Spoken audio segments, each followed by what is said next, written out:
Hi, I'm Spence C, and this is How to Stand Out in the Music Industry, the Delusional Freak Way. Before we dive into this video, I want you to hit the like button, drop a comment down below, and lightly caress that subscribe button. You know, most artists, they say they want to stand out, but end up just becoming another algorithm chasing kind of clone, don't they? And so this video is to tell you, break it down, how you can stand out in the music industry and, more importantly, not sell out. I believe we're made up of multiple personalities. You know, the personality that you show at home, the personality that you show at work, the personality you are with your kids or with certain friends, the personality you are when meeting people for the first time, the personality you are when you're drunk, the personality you are when you're sad. All these things are different facets of us, and we try them on and we wear different hats and stuff. So don't be tied in with this authentic thing that I have to be exactly the same as I am with my family, for example, or exactly the way I am with certain friends. You can mix it up, mix up your personas, because that's what's interesting. And people aren't really interested in just normal people, your kind of musical heroes. There's probably something different. There's probably something kind of quirky about them and exciting, original, inspiring about them. And if you see them interviewed, then you'll see them very differently because they're performing or they're kind of letting out a certain part of them on stage that's different to what you see if you were just sitting next to them in a cafe, for example, or you just met them on a bus or whatever, just in a normal situation. So authenticity is authentically you, but it doesn't have to be the you that you present every day. It can be something else. So don't get hung up on that. But also, lean into those personas that you want to let out, but you feel afraid to do so because of ridicule. Because, ridicule is fuel. That's one of the tenets of the Delusional Freak Manifesto. That if you feel like people are kind of ridiculing you for being you or being an experimental version of yourself, then that can be fuel, that can be meaning that you're leaning into something, that you're tapping into something that's creating a stir. Because if you look at most artists and people, public figures, the most successful ones are people who divide opinion. And I've said it before, the obvious example, non-musical example, is people like Donald Trump, Elon Musk. They are very divisive characters. Andrew Tate, they thrive on being, sometimes they play up to it and sometimes they're playing devil's advocate and they're deliberately being controversial. Other times they're just, their beliefs are controversial when they're pushed up against the mainstream belief. So people like Beck, for example, I'm thinking of artists who are uniquely themselves.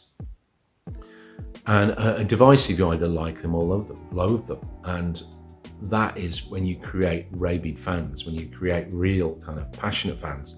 Because people, if you hate someone really passionately, then you're also going to create a lot of love. So don't be afraid of ridicule. The second thing is to build a cult-like following. Yes, that's what I'm saying. I'm advocating creating a cult-like following. But do this through your storytelling, because the music is half of the battle, right? That's the first part. And I'm just assuming if you're watching this that you're already competent in the music side of things, right? What you're trying to do is to put it all together in a package that is, somebody's ringing me. Put it all together in a package that is really interesting for people to dive into your world. So you have to do that through storytelling and telling your story. Again, this can be an authentic part of you, which is real. You're not making this stuff up now. Dive into your story. And a lot of the time, again, when I talk with people, they say, oh, well, my story is probably not that interesting. But when we sort of explore it in a coaching session, in a consulting session, we realize that actually their story is pretty interesting. It's pretty unique, and it actually makes them more relatable. And so tell your story, bring the fans along with you, and don't just whitewash it all with, hey, I'm great at this and this is great and everything's great. People want to see the failures. People want to see where you're struggling. People want to see the heartbreak. People want to see the losses. People want to see the bit where you're kind of losing your temper maybe, or losing your cool, or just sad, down, you know. All these kind of things help people relate to you, because everyone's got that. Everyone experiences the palette of emotions and feelings. You know, we're not robots.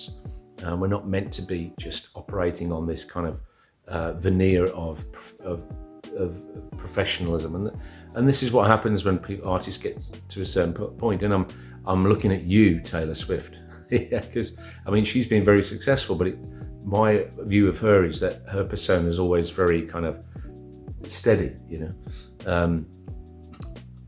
However, I could be wrong, you know, I don't know that much about it, but there's some other people who maybe have a bit more kind of vulnerability about them.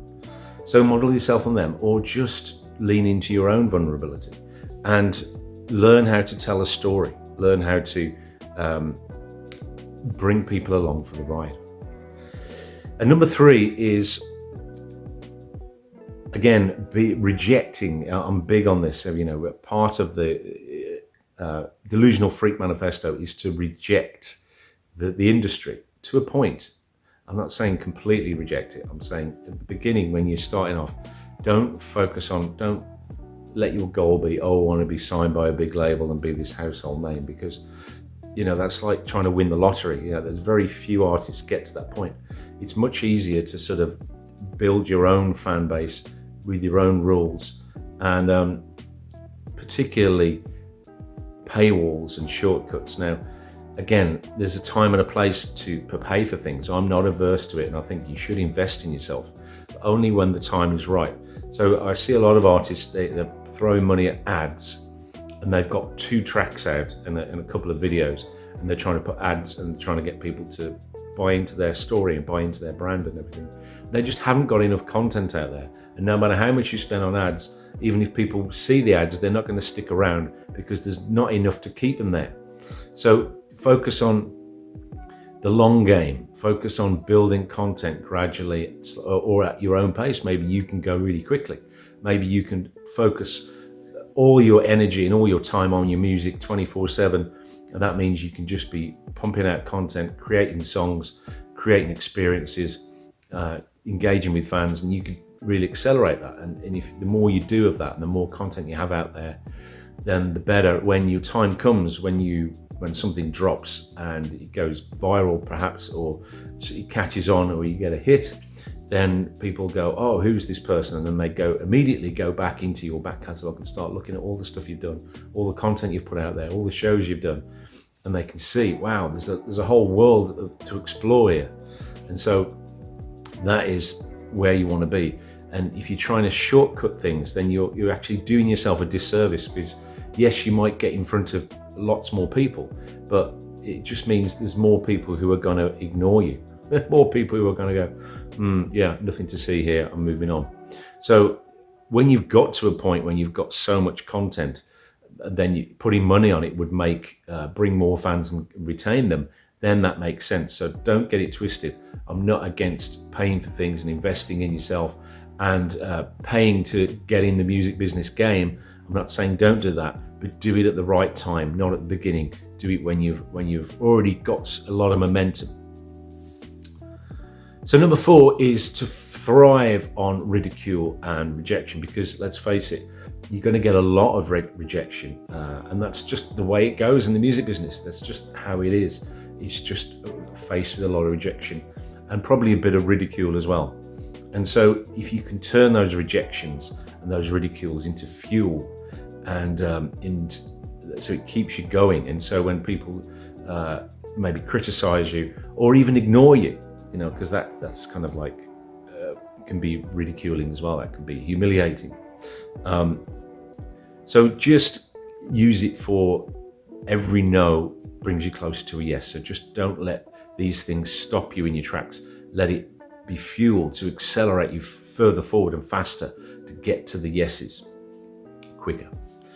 And then 5, it kind of ties into number 2. What I was saying is offer more than music. You know, a lot of musicians just think, well, because I'm so talented at music, then it's just a matter of time before I get famous. And talent is a part of it. There's no doubt about that. You know, you've got to have some kind of talent and competency.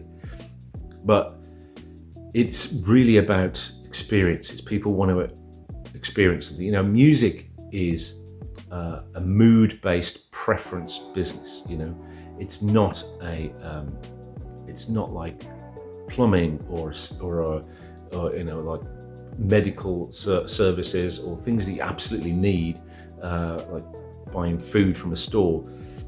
It's a mood-based preference business, and so really, people will come to you when they're in a certain mood, and you'll be one of many people in this mood pool, and people will choose you because they know that you're going to guarantee to satisfy the mood that they're looking for, or satisfy the craving that they're looking for within that mood.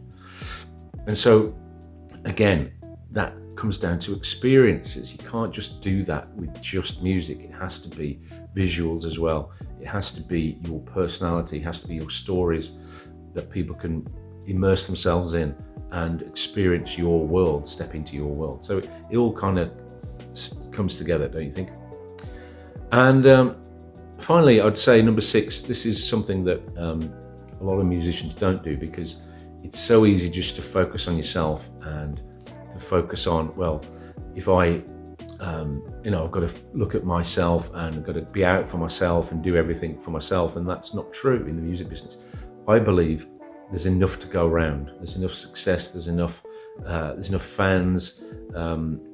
And so if you can support other artists as well as you build in a community, then all the better, because your fans might be their fans, and so on and so forth. Collaborations are big, and you only have to look at the charts for that now. You know, there's a lot of clues to be let. You know, I'm not a huge fan of mainstream music, but if you look at the charts and the system and the way trends are going, then you'll see that collaborations are huge over the last 10, 20 years. Collaborations have gotten bigger and bigger, and they take up more and more space in the mainstream charts now. So many collaborations happen. So that's all about it's strategy, of course, because it's about tapping into different people's fans. So instead of just having one person on a track, if you have 3 people, they've got 3 different fan bases that can all come together. There's some kind of Venn diagram in the middle where there's a sweet spot where all those fans will converge and grow. So think about it like that, thinking that you're building a community. And you don't know, you know, who you're collaborating with. They might blow up before you, and then they bring you along for the ride. You know, it happens a lot in music. I'm sure it does, and I know there's stories that happens with. Even someone like Ed Sheeran, for example. He's, you know, it was somebody like Jamie Foxx who put him on. You know, put him on supported him in an open mic situation in a club that he would never be able to play in normally, and that was a big pivotal moment for him to crossed over into a different audience. So think about it like that. There's enough to go around. Don't be selfish. Support other people, because you don't know where it's going to lead. So with that said, if you've liked this video, hit the like button, drop a comment down below, and please subscribe to the channel. I'm uploading pretty much daily here. And remember, if you are a delusional freak, then you can get my newsletter. I'm going to put it all down in there, and I'll share more stuff with you, music business stuff, wins and losses, go into kind of my own story a bit more. So remember,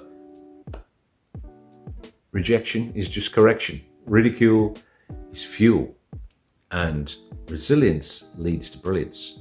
See you tomorrow.